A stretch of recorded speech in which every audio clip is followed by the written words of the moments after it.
Hey, I'm Amber, and apart from roller skates and motorcycles and art, I am also obsessed with real estate investing. And I thought I'd just do a little video and talk about the time I bought a rental property in a province that I've never been to. So I'm from Canada. I grew up in Saskatchewan and I currently live in BC. And in August of 2021, I purchased a rental property in Nova Scotia. I had owned two properties before, and if this is a topic that interests people, I would love to talk more about it, and I can kind of go through the whole journey and those first two properties and how I got to this point of having money for the third property. But for now, I'm focusing on that one. So my first two real estate ventures were with someone else. Both of those, the real estate part worked out really well, but the partnership didn't last. So I knew that I wanted to get my money back in real estate because it was the only way that I'd ever had tens of thousands of dollars in my bank account. And I could just see the money from these sales disappearing if I didn't get it back into real estate right away. That was a big old sneeze from a little tiny puppy. So I knew that I wanted to get my money back in real estate right away because it's really easy to just watch that kind of disappear in your savings account if it's not invested in something. But I also knew that I wanted to do it on my own this time. So when you're buying a rental property, you need 20% down. And a 20% down payment on a place in British Columbia is going to be a huge number. So I had some money from the sale of the last place with my friend in West Kelowna, and the first step when you're looking for real estate is talking to a mortgage broker. And then that way you can, with your down payment and with your employment, they can let you know what kind of mortgage you'd be approved for. And then you know how much of a sale price you can be looking at when you're looking. So the first step is mortgage broker.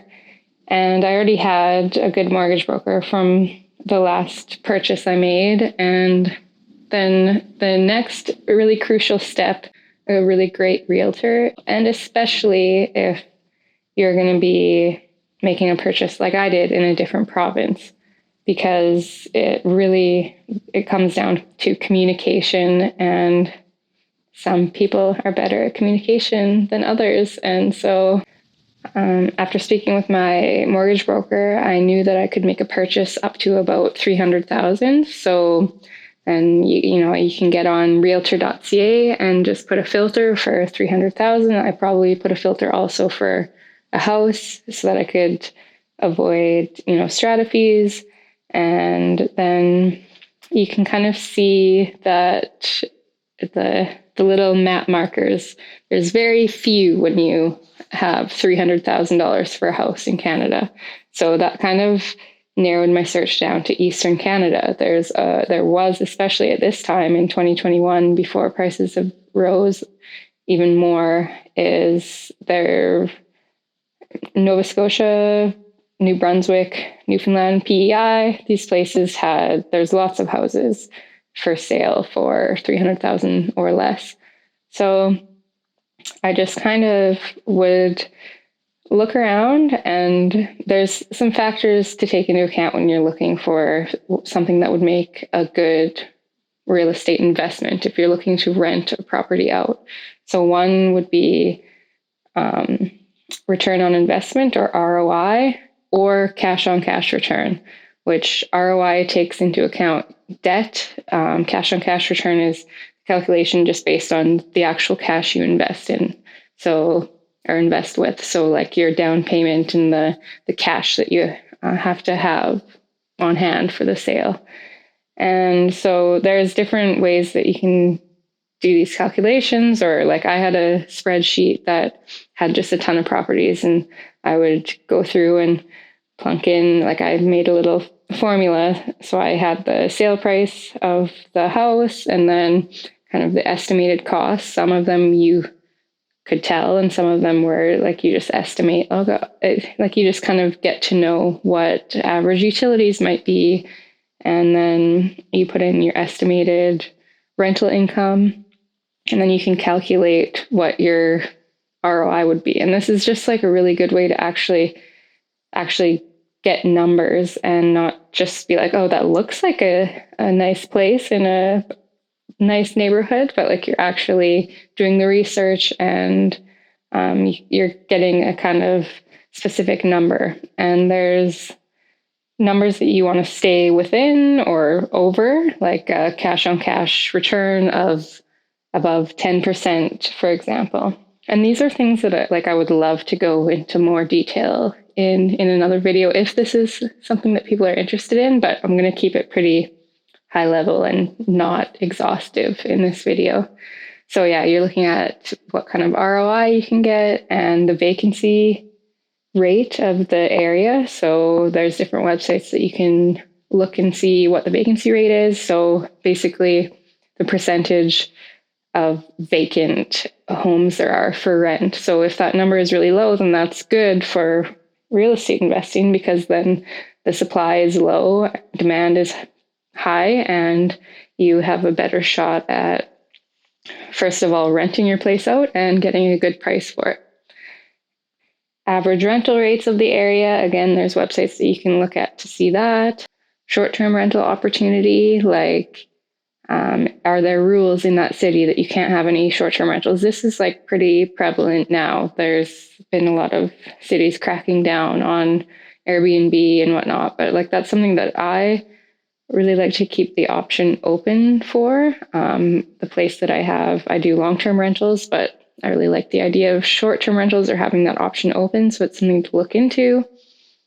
Another big factor is price to rent ratio. So the price of the homes versus what the average rent could be. So Halifax, for example, is a really great price to rent ratio. It's great for investing. It's not really great for if you're a renter, because the rental rates are quite high in comparison to the houses. So I ended up buying a half duplex for $215,000. And in the beginning, I think I rented it out for $1,550 a month. Now it's up to $1,800, maybe $1,850. It is so hands off. Like my property manager handles so much that I actually don't really know. I just know what I get from him with his management fee taken off. So anyways, yeah, the price to rent ratio is great in Halifax. So I kind of started looking around there on Realtor.ca. And then, the really crucial next step is finding the realtor to work with. So I just started kind of messaging the realtors of different properties that I found. And you can't necessarily work with a realtor based, like if you want to look at that house, then you have to be represented by a different realtor. But it's just a good way to get some communication from these realtors and see if they would be a good fit to work with. So I sent out a lot of emails and phoned some places, and you can kind of get a sense right away if this is going to work for long distance realtor relationship. And because some people are just really not good at communicating, they give you one word answers. They don't seem like they know a lot about real estate investing. So I ended up finding a really great realtor named Kara. And we had a kind of phone call, video call right off the bat, and we just hit it off. And she was really great to work with. So I would just, once you get matched up with a realtor, then they'll get you on some like filtered email list where you have all of your wants and needs, and you get these MLS listings sent to you before they show up on Realtor.ca or any other site. So we would just work together. Can't remember how many houses we looked at before I got the one I did, but it would just be video calls. And Kara has her own rental properties, and so I knew that she knew about what you're looking for in a rental investment, and she was just really great to work with. And we would do video calls and show me around the property, and she'd give me her honest opinion, and we ended up finding this half duplex, which was only 5 years old, which is really great. Like, if I was closer to my investment, I would love to get something that is kind of like a fixer upper and needs some work, and you can put that sweat equity in. But when it's somewhere that's like several provinces over, and like I still haven't been to Nova Scotia, and it's 2024 now. It's been 3 years of owning that. And yeah, so something that was new-ish was appealing, because probably be some time before any major updates or maintenance needs to happen. So yeah, in August, I ended up purchasing this half duplex, and again for $215,000. And I forget what I calculated my cash on cash return to be, around 14% at the time, which was really great. And yeah, so Kara ended up being a third thing that you really need with or especially long distance real estate rental property investment, is a property manager. So Kara, my realtor, ended up taking care of that for the first year, and then she kind of connected me with Dan, who actually bought the other half of the duplex and was renting it out. He was a contractor, is a contractor, and he was starting a property management company. So now he takes care of it, and it's just a really great how it worked out, because he's obviously taking care of his other half of the duplex, and so he has like really good eyes on my property, and he's a contractor, so he has all these contacts with tradespeople and whatnot. So yeah, it's just very hands off. There's been very few issues, like the dishwasher stopped working, or like the fridge had a little leak. So just little things here and there, but a good property manager really is on top of these things, takes care of them, and you're kind of there to make any major decisions. But yeah, it was really like the best investment I've made. I'm so happy that I did that, especially when I did, because prices have only gone up since then. And I know that I have, in only a few years, I mean, this doesn't happen very often, but the prices going up like they did after COVID, during COVID and after, like I have probably like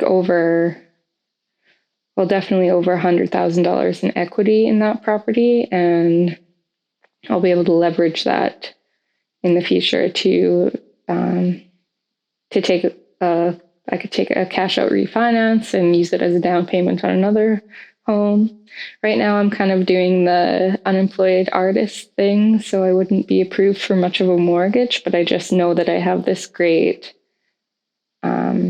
investment and this equity in this place. And yeah, I guess the whole point of this video is that it's very possible to buy real estate, even if you never step foot in it. And yeah, if anyone has any questions about the process, or if you would be interested in hearing more about any specific area, let me know, because I love talking about real estate.